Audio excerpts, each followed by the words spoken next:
नमस्कार। आज जो ऑडिट की 5वीं क्लास स्टार्ट करेंगे, जिसमें चैप्टर का नाम रहेगा ऑडिट प्रोग्राम। क्या रहेगा? ऑडिट प्रोग्राम के बारे में डिटेल से बात करेंगे।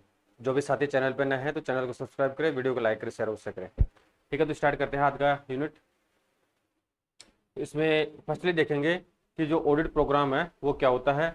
अब इसमें इसका पहले बेसिक देखेंगे, एन इंट्रोडक्शन देखेंगे, फिर प्रोसीजर देखेंगे ऑडिट प्रोग्राम की, फिर प्रीलिमिनरी स्टेप्स देखेंगे, यानी जो प्राथमिक जो स्टेप्स है वो कौन सी है, प्रारंभिक स्टेप देखेंगे। फिर उसके बाद में ऑडिट प्रोग्राम क्या होता है उसके बारे में बात करेंगे, किस प्रकार से ऑडिट प्रोग्राम बनाया जाता है, और ऑडिट नोटबुक क्या होती है और वर्किंग पेपर्स क्या होते हैं उसके बारे में डिटेल से बात करेंगे।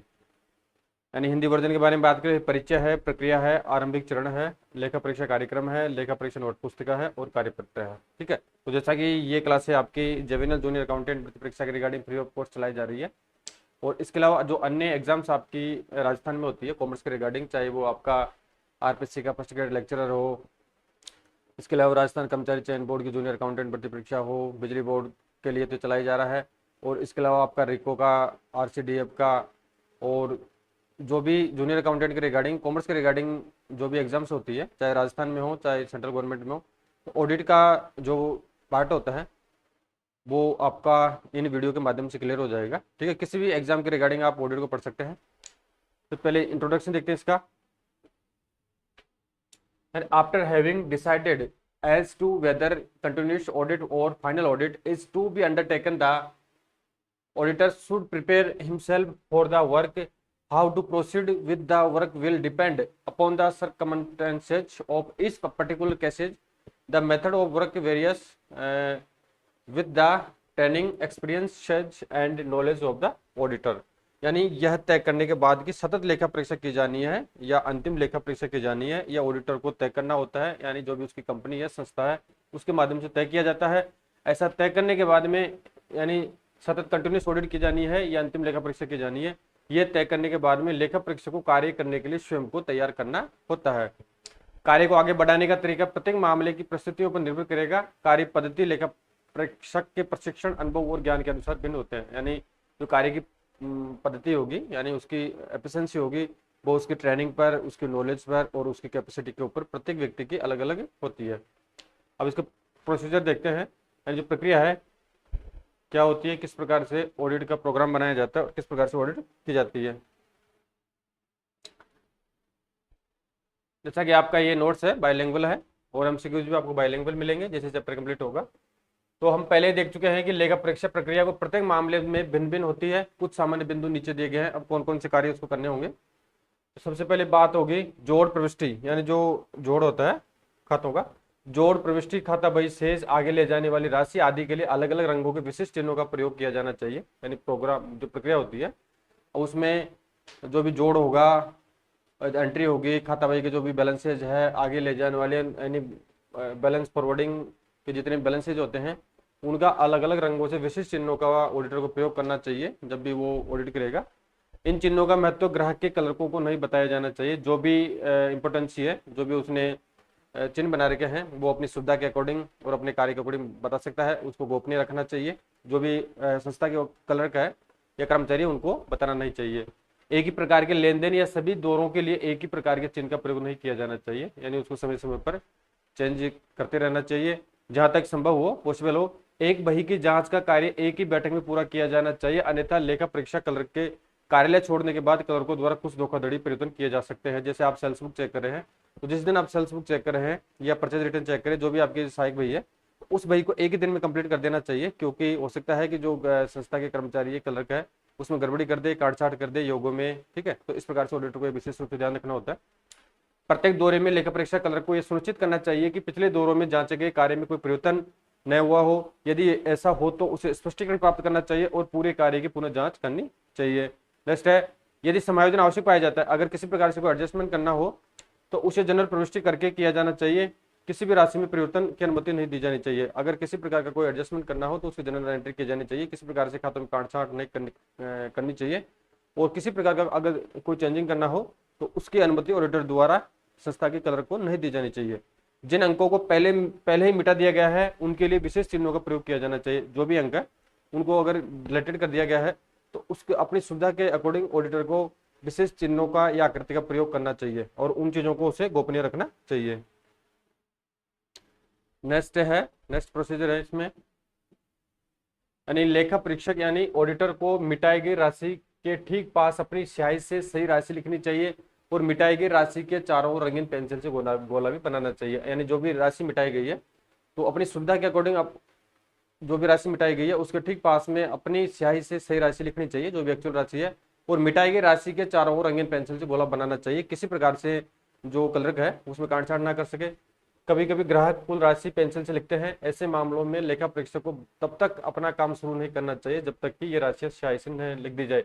जैसे एक तरह कच्चे रूप में लिखा जाता है, जैसे पेंसिल से जैसे 5,000 रुपये लिख दिया संस्था के कर्मचारी ने या वहाँ पे जो अकाउंटेंट है क्लर्क है। अब जब तक 5,000 रुपये को स्याही से नहीं लिखा जाएगा तब तक ऑडिटर इसे वेरीफाई नहीं करेगा। लेखा परीक्षक क्लर्क को खातों का मिलान नहीं करना चाहिए, यह उसका कर्तव्य नहीं है। यानी जो भी खाते हैं, खाते बनाने का कार्य या उनका मैचिंग करने का या खातों को फाइनल करने का कार्य संबंधित संस्था के जो क्लर्क होते हैं, अकाउंटेंट होते हैं, उनका होता है। ऑडिटर का ऐसा कोई कार्य नहीं होता है। यानी जो अंतिम खाते बनाए गए हैं, तैयार खाते हैं, सिर्फ उनका ऑडिट करना होता है, यानी उस पर अपनी राय व्यक्त करनी होती है। लेखा परीक्षा का काम तभी शुरू किया जाना चाहिए जब ग्राहक ने खाते बंद कर दिए हों और अंतिम खाते तैयार हो गए हों। ठीक है, इसके बारे में बात हो चुकी है। एंड लेखा परीक्षा ऑडिटर को काम तभी स्टार्ट करना चाहिए जब जो भी व्यापार के अकाउंट्स हैं, चाहे वो ट्रेडिंग हो, P&L हो, बैलेंस शीट हो, मैन्युफैक्चरिंग अकाउंट हो, एक्सेट्रा जो भी अकाउंट्स हैं वो कंप्लीट हो जानी चाहिए। बैलेंस शीट तैयार होने के बाद में यानी फाइनल खाते तैयार होने के बाद में ही उसे अपना कार्य स्टार्ट करना चाहिए, अन्यथा नहीं करना चाहिए। किसी भी लेन देन को तब तक पारित नहीं किया जाना चाहिए जब तक कि वह उसे समझ न ले और उसे सत्य न मान ले। कोई भी ट्रांजेक्शन व्यापार में हुआ है, जैसे मान के चलो कोई परचेज किया है या कोई BR प्राप्त हुआ है, BP किसी को दिया है, एक्सेट्रा जो भी ट्रांजेक्शन होते हैं, तो उस ट्रांजेक्शन या व्यवहार के रिगार्डिंग ऑडिटर को पूर्णतः आश्वस्त या एश्योरेंस हो जाना चाहिए कि जो भी ट्रांजेक्शन किए गए हैं वो बिल्कुल सही किए गए हैं। ठीक है, और उसी के बाद में आश्वस्त होने के बाद में उसे अपनी राय व्यक्त करनी चाहिए, अपना कार्य स्टार्ट करना चाहिए। लेखा परीक्षक को ग्राहक के कर्मचारियों के साथ विभिन्न चिन्हों के अर्थ के बारे में कोई चर्चा नहीं करनी चाहिए। यानी जो भी ऑडिटर है, जो भी ग्राहक बोले थे यहाँ पे कंपनी या संस्था, तो जो भी कंपनी या संस्था है जिनके जो भी कर्मचारी है कंपनी के, तो कंपनी के कर्मचारियों से किसी भी प्रकार से कोई वार्तालाप नहीं करना चाहिए। चिन्हों को रिगार्डिंग जो भी उसका कार्य है वो गोपनीय रूप से संचालित करना चाहिए। अगर कर्मचारियों को इसके बारे में पता लग जाएगा, उनको बता देंगे कि इस चिन्ह का क्या महत्व होता है, क्या नहीं होता है, तो इसमें काटछाट या गबन होने की काफी पॉसिबिलिटी हो जाती है। अब देखते हैं प्रीलिमिनरी स्टेप्स देखते हैं। यानी आरंभिक चरण क्या होता है, प्रारंभिक चरण। अब प्रारंभिक चरण देखते हैं उसमें क्या क्या करेगा auditor. The audit of accounts of a concern involve sound planning, conduct and judgment. An auditor has to take a certain steps before commencing the audit. Such steps are called preliminary or general steps. They are as follows. First है, यानी किसी company के खातों का लेखा परीक्षा कार्य सुविचारित योजना, संचालन और विवेक पर आधारित होता है। लेखा परीक्षा शुरू करने से पहले लेखा परीक्षक को कुछ कदम उठाने होते हैं जिन्हें आरंभिक या सामान्य कदम कहा जाता है। ये कदम कौन कौन से हैं, अभी इन फर्स्ट स्टेप देखते हैं। फर्स्ट स्टेप है, he should see that his appointment is in accordance with the provisions of the Companies Act, जो भी कंपनीज एक्ट है अभी वर्तमान 2013 है। if that does not do so, he will be held liable. if he has been appointed in place of an other auditor, he should inquire from the retiring auditor the reason for changes. यानी सबसे पहले क्या प्रक्रिया होगी, उसे सुनिश्चित करना चाहिए कि उसकी नियुक्ति कंपनी अधिनियम के प्रावधानों के अनुसार हुई है या नहीं हुई है। ठीक है, जो कंपनी अधिनियम का जो भी प्रावधान है, यानी इसमें जो नेक्स्ट चैप्टर आएगा, आगे जो चैप्टर आएगा उसमें बात करेंगे ऑडिटर की नियुक्ति की कौन कौन से रूल्स है, किस प्रकार से नियुक्ति की जाती है, कितने दिनों के लिए इसकी नियुक्ति की जाती है, और जो ऑडिटर है मैक्सिमम कितनी कंपनियों को ऑडिट कर सकता है, एक्सेट्रा जो भी रूल्स प्रोविजन है 2013 और जो भी महत्वपूर्ण सेक्शन है उसके बारे में बात करेंगे जब आपका चैप्टर आएगा उसमें। तो कंपनी अधिनियम के प्रावधानों के अनुसार हुई है या नहीं हुई है, यदि वह ऐसा नहीं करता है तो वह उत्तरदायी ठहराया जाएगा। यदि उसे किसी अन्य लेखा परीक्षक के स्थान पर नियुक्त किया गया है तो उसे सेवानिवृत्त लेखा परीक्षक से नियुक्ति परिवर्तन के कारणों की जानकारी प्राप्त कर लेनी चाहिए। यानी ऑडिटर को सबसे पहले सुनिश्चित करना होता है कि उसको जो भी ऑफरिंग लेटर मिलता है या कंपनी नियुक्त करती है तो उसमें उससे सबसे पहले देखना होता है कि जो कंपनी अधिनियम 2013 के जो प्रोविजंस है उसके अकॉर्डिंग उसकी नियुक्ति की गई है, वैध है या नहीं है। और इसके अलावा जो पुराना ऑडिटर है उसकी जगह अगर वो सेवानिवृत्त होता है या उसके जगह उसको लगाया जाता है तो उसके रिगार्डिंग उसको रूल्स देखना चाहिए, क्या रीजन है, किस कारण से लगा रहे हैं, वट एवर जो भी स्थिति है, तो कारणों की जानकारी उससे पूर्ण रूप से लेनी चाहिए। नेक्स्ट है, यानी एक कुशल लेखा परीक्षा के लिए लेखा परीक्षा कार्यक्रम एक आवश्यक आरंभिक कदम होता है। इसलिए लेखा परीक्षक को लेखा परीक्षा कार्य शुरू करने से पहले इसे तैयार कर लेना चाहिए। लेखा परीक्षा कार्यक्रम में लिखित योजना है जिसमें लेखा परीक्षक और उसके कर्मचारी द्वारा किसी विशेष लेखा परीक्षा के संबंध में किए जाने वाले कार्य का सटीक विवरण होता है। इसमें प्रेक्षण के लिए चयनित अवधियां, कार्य की तिथियां, कार्य करने वाले व्यक्तियों के नाम और लगने वाला समय शामिल होता है। जैसे ऑडिटर की नियुक्ति की जाती है तो ऑडिटर को जो भी कार्य करना है वो किस प्रकार से करना है उसकी तैयारी पहले से लिखित रूप में कर लेनी चाहिए। और जो भी चयनित अवधियां हैं, कितनी कौन सी अवधि का करना है, किन किन खातों का ऑडिट करना है, कब तक करना है, उसमें कौन कौन से व्यक्ति शामिल होंगे, उसके सहायक एक्सेट्रा जो भी है, कितना टाइमिंग लगेगा, सब चीज़ों का एक रूप से लिखित रूप में पहले से प्रोग्राम तय कर लेना चाहिए। यानी ये ऑडिट प्रोग्राम आपका चल रहा है यहाँ पे। तो ऑडिट प्रोग्राम स्टार्ट हो चुका है, इन प्रीलिमिनरी स्टेप्स देख चुके हैं। प्रारंभिक चरण में तो उसको नियुक्ति है जो वैधानिक नियमों के अनुसार होनी चाहिए। तो जो प्रारंभिक चरण होगा तो उसमें इस प्रकार से करना होगा। अब इसमें एक परिभाषा देर की है। प्रोफेसर मेगिस के अनुसार क्या बता रखा है कि प्रोफेसर मेगिस के अकॉर्डिंग लेखा परीक्षा कार्यक्रम किए जाने वाले लेखा परीक्षा कार्य की एक विस्तृत योजना है जिसमें वित्तीय विवरणों में प्रत्येक मद के सत्यापन में अपनाई जाने वाली प्रक्रिया निर्दिष्ट होती है और अनुमानित समय भी दिया जाता है। यानी इनके जो परिभाषा दी गई है प्रोफेसर मेगिस के अकॉर्डिंग, यानी लेखा परीक्षा कार्यक्रम में किए जाने वाले लेखा परीक्षा कार्य की विस्तृत योजना होती है जिसमें वित्तीय विवरणों में प्रत्येक मद के सत्यापन में अपनाई जाने वाली प्रक्रिया निर्दिष्ट होती है। यानी पूर्ण विवरण उसमें एक तरह से एसओपी पहले से जारी कर दी जाती है किस प्रकार से कार्य करना होगा और अनुमानित समय भी उसमें दिया जाता है। नेक्स्ट है लेखा परीक्षा कार्यक्रम में आमतौर पर कार्य करने वाले क्लर्क का नाम होता है, कार्य का प्रकार होता है, टाइप्स ऑफ वर्क होता है, कार्य शुरू करने और समाप्त करने की तिथियां के लिए कॉलम दिए जाते हैं।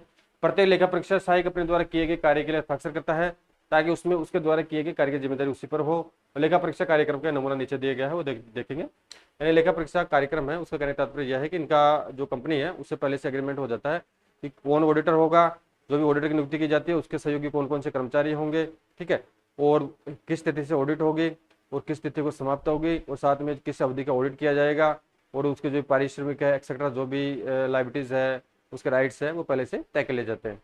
अब जो लेखा परीक्षा कार्यक्रम का जो एक नमूना दे रखा है यहाँ पे, नमूना यहाँ पे ईयर्स आ जाएंगे, जनवरी फरवरी मार्च अप्रैल जो भी आपके दिसंबर तक महीने हैं उसमें प्रत्येक महीने को उसको वो चेक करेगा कैश बुक का बैलेंस कितना था, बैंक बैलेंस कितना है, कैश बैलेंस कितना है, पेटी कैश बुक का बैलेंस कितना था और इसके अलावा लेजर का, सेल्स बुक का, स्टॉक का, असेट्स का, लाइबिलिटीज का एक्सेट्रा जो भी है और अंत में जो रिमार्क्स करेगा वो जो प्रपत्र है उसमें नोट कर देगा। ठीक है, नेक्स्ट देखते हैं एडवांटेज ऑफ ऑडिट प्रोग्राम। यानी ऑडिट प्रोग्राम के कौन कौन से लाभ है। ठीक है, अब फर्स्ट लाभ होगा इसमें the advantage of audit programme may be listed out of as follows है। फर्स्ट लाभ हो जाएगा it ensure that all necessary work has been done and nothing has been omitted. यानी ये पहले से ये एंश्योर करता है कि जो भी नेसेसरी कार्य हैं वो कंप्लीट कर दिए गए हैं और कोई भी बकाया नहीं है। The auditor is in a position of know about the progress of the work done by his assistant. और next है uniformity of work can be attained as the same program will be followed at subsequent audits. Next advantage होगा work of the audit can be divided amongst the different juniors who will be responsible for their work. In case a clerk goes on leave, his work can be resumed by another clerk who is in a position to know what work has already been done. जैसे कोई clerk है वो छुट्टी पे चला जाता है तो नए व्यक्ति की नियुक्ति की जाती है तो जो पुराने कार्य किया गया है उसके बारे में उससे जानना जरूरी होता है। It simplifies the allocation of work to various grades of audit clerks. In case of a charge of negligence against the auditor for not having done some work, the auditor can defend himself that the work had been done by him or his assistant who had duly signed the audit programs. Next advantage होगा यानी इसका Hindi version में देखेंगे it is kind of guidance to the audit clerk for the work he has to perform. Thus it is a kind of assurance to the auditor that the junior will not overlook essential points while checking the accounts. ठीक है, तो ये इसके साथ advantage देख चुके हैं और इसके तीन चार एडवांटेज और है। नेक्स्ट एडवांटेज कौन सा हो जाएगा in case of any fraud और error has remained undetected the responsibility for negligence can be fixed on the clerk who had perform that work has initials are put on the audit programs. Next advantage हो जाएगा it facilitates the final review before the report is signed. For a new clerk the audit program is guide to his duty. और next last लाभ हो जाएगा, it is a useful basis for planning the programme for the subsequent year. यानी इसका Hindi version देखते हैं। तो ये सुनिश्चित करता है कि सभी आवश्यक कार्य पूरे किए जा चुके हैं और कोई भी कार्य यहाँ पे छूटा नहीं है, यानी सभी प्रकार का कार्य कंप्लीट हो चुका है। यह कार्य ऑडिटर द्वारा किया जाता है। ऑडिटर अपने सहायकों द्वारा किए गए कार्य के जो भी प्रोग्रेस है या प्रगति है, जो भी कार्य किया गया है, वर्क प्रोग्रेस से उसे अवगत रहता है, अच्छी तरह से जानता है। इसके अलावा कार्य में एकरूपता सुनिश्चित होती है क्योंकि आगामी ऑडिट में भी इस प्रोग्राम का पालन किया जाएगा।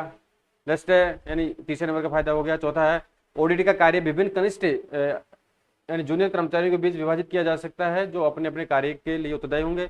यदि कोई क्लर्क अवकाश पर जाता है तो उसका कार्य दूसरे क्लर्क द्वारा पुनः संपन्न किया जा सकता है, जिसे पहले से किए गए कार्य की जानकारी भी होती है। नेक्स्ट फायदा होगा, यह ऑडिट क्लर्कों के विभिन्न ग्रेडों के कार्य को आवंटित करना सरल बनाता है। इसके अलावा यदि ऑडिटर पर किसी कार्य को न करने की लापरवाही का आरोप लगता है तो ऑडिटर यह कहकर अपना बचाव कर सकता है कि कार्य उसके द्वारा या उसके सहायक द्वारा किया गया था जिसने ऑडिट प्रोग्राम पर विधिवत हस्ताक्षर किए थे। और नेक्स्ट फायदा होगा, यानी 6 एडवांटेज देख चुके हैं। छठा हो जाएगा, ये 7 नंबर का, तो यह ऑडिट क्लर्क को उसके द्वारा किए जाने वाले कार्य के लिए एक प्रकार का मार्गदर्शन प्रदान करता है, यानी गाइडेंस प्रदान करता है। इस प्रकार यह लेखा परीक्षक को एक प्रकार का आश्वासन देता है कि कनिष्ठ लेखा परीक्षक खातों की जांच करते समय महत्वपूर्ण बिंदुओं को अनदेखा नहीं करेगा। और कौन सा फायदा होगा, यानी इस प्रकार से क्वेश्चन एग्जाम में खैर आने की पॉसिबिलिटी नहीं होती है, बट आपको ध्यान रखना है कौन कौन से एडवांटेज होते हैं ऑडिट प्रोग्राम के। यदि कोई धोखाधड़ी या त्रुटि अनछुई रह जाती है तो लापरवाही की जिम्मेदारी उस क्लर्क पर डाली जा सकती है जिसने यह कार्य किया था, क्योंकि लेखा परीक्षा कार्यक्रम पर उसके हस्ताक्षर होते हैं। और नेक्स्ट फायदा होगा, यह रिपोर्ट पर हस्ताक्षर करने से पहले अंतिम समीक्षा को सुगम बनाता है, क्योंकि ऑडिट प्रोग्राम पहले से डिसाइड कर लेंगे तो इस प्रकार से फायदे हो जाएंगे। 10वां है, नए क्लर्क के लिए लेखा परीक्षा कार्यक्रम उसके कर्तव्य का मार्गदर्शन होता है। और लास्ट फायदा हो जाएगा, यह अगले वर्ष के कार्यक्रम की योजना बनाने के लिए भी उपयोगी आधार होता है। अगर पहले से ऑडिट प्रोग्राम बना रखा है तो जो ऑडिटर है उसको काफी सुगमता या काफी प्रकार से लाभ हो जाता है। ठीक है, अब इसके एडवांटेज देख चुके हैं। अब स्वाभाविक है किसी चीज़ का एडवांटेज होता है तो उसका डिसएडवांटेज भी होता है, यानी एक पक्ष से पॉजिटिव होता है तो दूसरा पक्ष से नेगेटिव नकारात्मक होता है। अब डिसएडवांटेज ऑफ ऑडिट प्रोग्राम है, तो लेखा परीक्षा कार्यक्रम के कौन कौन से नुकसान है, डिसएडवांटेज है, वो देखते हैं। यानी डिसएडवांटेज ऑफ ऑडिट प्रोग्राम, तो लेखा कार्यक्रम नुकसान है, यानी there are however certain disadvantage of such an audit program which may be listed as follows. First कौन सा हो गया, the audit may become too mechanical in its nature.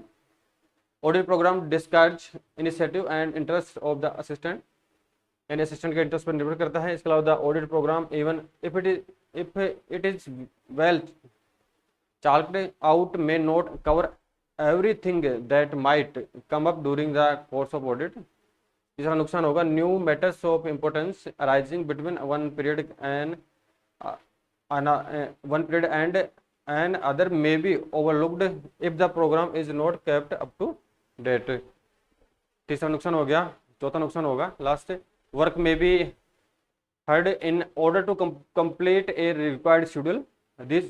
Disadvantages are not quite serious. They can be easily overcome by following certain precautions are as follows। अब हालांकि इस तरह के audit कार्यक्रम के कुछ नुकसान भी है जिन्हें निम्नलिखित रूप में सूचीबद्ध किया जा सकता है। ऊपर इंग्लिश वर्जन देख चुके हैं, हिंदी देखें। तो ऑडिट प्रक्रिया अत्यधिक यांत्रिक हो सकती है। ऑडिट कार्यक्रम सहायकों की पहल और रुचि को हतोत्साहित करता है या नेगेटिव करता है। ऑडिट कार्यक्रम भले ही अच्छी तरह से तैयार किया गया हो, ऑडिट के दौरान सामने आने वाली हर बात को कवर नहीं कर सकता है। यानी जो ऑडिट कार्यक्रम है वो अच्छी तरह से तैयार कर लिया गया है ऑडिटर द्वारा, लेकिन कई बार ऐसी खामियां होती है जो खामियां प्रैक्टिकल करने पर ही पता लग पाती है। ठीक है, तो पहले पता नहीं हो पाता है इस चीज़ों का किस प्रकार से इन फ्यूचर में प्रॉब्लम आएगा। यदि कार्यक्रम को अद्यतन नहीं रखा जाता है, यानी जो कार्य प्रोग्राम है उसको अगर अपडेटेड नहीं रखेंगे तो एक अवधि से दूसरी अवधि के बीच उत्पन्न होने वाले नए महत्वपूर्ण मामलों को नजरअंदाज भी किया जा सकता है, यानी इनगोरेंस भी किया जा सकता है।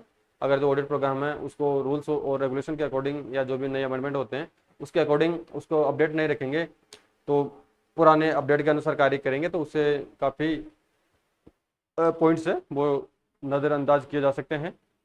निर्धारित समय सीमा को पूरा करने के लिए काम में जल्दबाजी की जा सकती है, यानी जैसे मान के चलो यहाँ पे 15 दिवस का ऑडिट का टाइम दे रखा है, तो ऑडिटर होता है 15 दिन में काम कंप्लीट नहीं, जो भी काम दिया गया है या अपडेट नहीं है ऑडिट प्रोग्राम वो तो हो सकता है उसे 20 दिन लगेंगे, 25 दिन लगेंगे, लेकिन जो टाइमलाइन दी गई है तो उस टाइमलाइन गाइडलाइन के अकॉर्डिंग उसे 15 दिन में जल्दबाजी में कार्य करना होता है।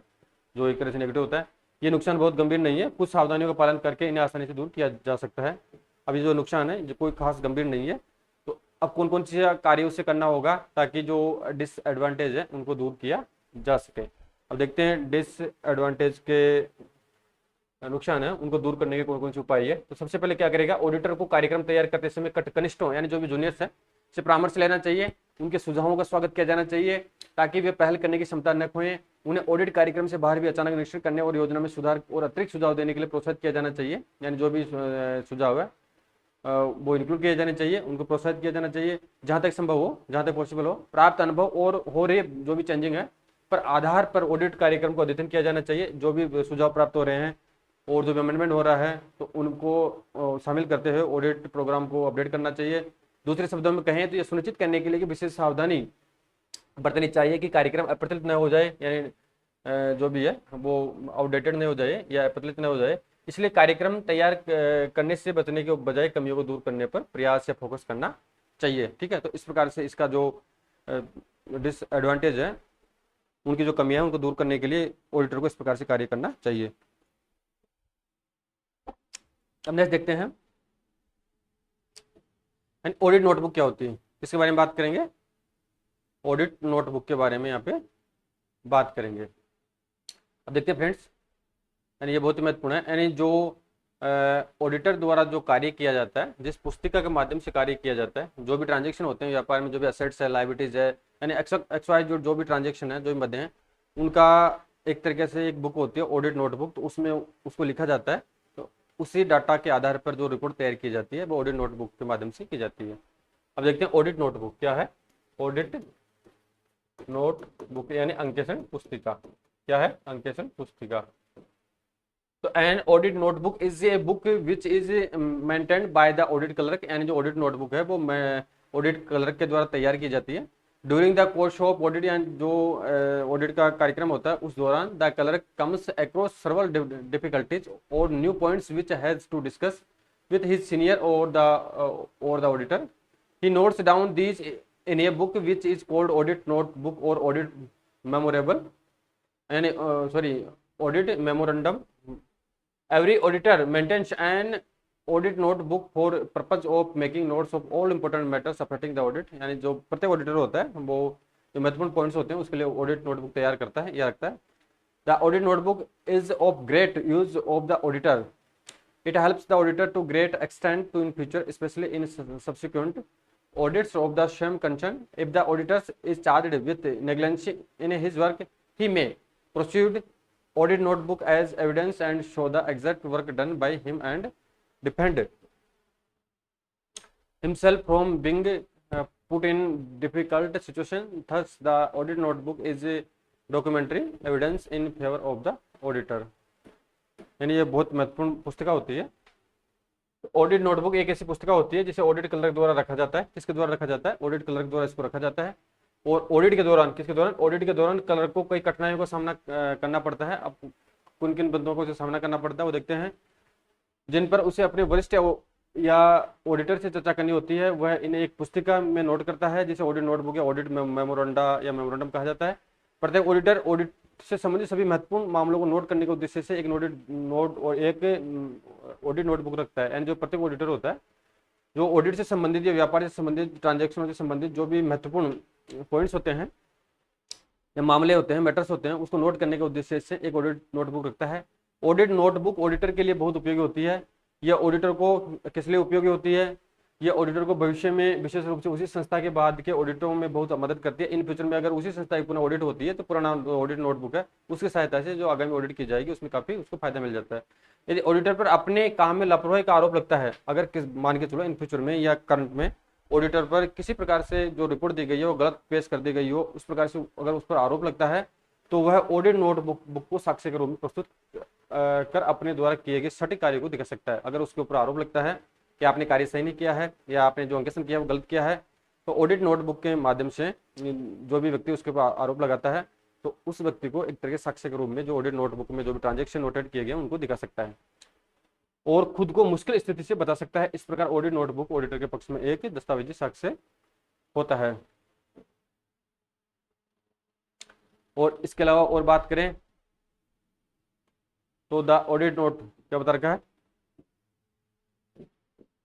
The audit notebook should be maintained clearly, यानी ऑडिट नोटबुक का जो मेंटेन का कार्य है या उसको जो सुरक्षित यानी उसका जो मेंटेन करना है वो बिल्कुल स्वच्छ पूर्ण रूप से और सिस्टमेटिकली होना चाहिए। It should not contain the notes of important matters, यानी इसमें जो अनइम्पोर्टेंट मैटर्स है यानी महत्वपूर्ण जो मदे नहीं है उनका यहाँ पे मेंशन नहीं करना चाहिए। The audit notebook should be in two parts, अब कौन से इसके दो पार्ट्स है, for keeping a record of general information as regards the audit as a whole and general information के रिगार्डिंग। दूसरा है for recording special points which the audit staff may have come across during the course of the audit of the accounts of different years. An audit notebook should contain the following information. अब इसमें जो audit notebook है इसमें कौन कौन सी information last में दी जाएगी, तो इसका निवर्तन देखते पहले। तो लेखा परीक्षा पुस्तिका को स्पष्ट, पूर्ण और व्यवस्थित रूप से रखा जाना चाहिए। इसमें महत्वपूर्ण बातों के यानी जो अनइम्पोर्टेंट है एंड जिन बातों का या जिन मदों का कोई महत्व नहीं है उन मदों को नोट्स ऑडिट नोटबुक के जो नोट्स हैं उसमें इनको शामिल इंक्लूड नहीं करना चाहिए। यानी जो महत्वपूर्ण मदे हैं उनको ही शामिल करना चाहिए और जो अनावश्यक है उनका कोई इन फ्यूचर में या करंट में कोई इंपॉर्टेंस नहीं है, तो इस प्रकार के मदों को ऑडिट नोटबुक में ऑडिटर को मेंशन नहीं करना चाहिए। ठीक है, अब लेखा परीक्षा पुस्तिका को दो भागों में बांटा जाता है। अब कौन कौन से भाग है, एक तो होता है लेखा परीक्षा से संबंधित सामान्य जानकारी का रिकॉर्ड रखने के लिए, यानी जो सामान्य इन्फॉर्मेशन है उसका रिकॉर्ड रखने के लिए नोटबुक तैयार की जाती है। और जो दूसरा उसका पार्ट होता है, दूसरे पार्ट में लेखा परीक्षा कर्मचारी द्वारा विभिन्न वर्षों के खातों की लेखा परीक्षा के दौरान सामने आए विशेष बिंदुओं को दर्ज करने के लिए ऑडिट नोटबुक तैयार की जाती है। लेखा परीक्षा पुस्तक में निम्नलिखित जानकारी होनी चाहिए। अब इनके मध्य कौन कौन सी जानकारी होनी चाहिए, इसको दो पार्ट में डिवाइडेड किया गया है, एक तो सामान्य जानकारी और एक विशेष जानकारी। अब इसको सामान्य और विशेष जानकारी है और इसके अलावा ऑडिट प्रोग्राम चैप्टर के अंतर्गत जो रिमेनिंग टॉपिक्स है उसका नेक्स्ट वीडियो में बात करेंगे। ठीक है, अगर किसी को कोई क्यूरीज हो तो कमेंट करके जरूर बताएं और आप इन क्लास में किस प्रकार से सजेशन या सुझाव देना चाहते हैं तो मुझे जरूर कमेंट करें। ठीक है, थैंक यू।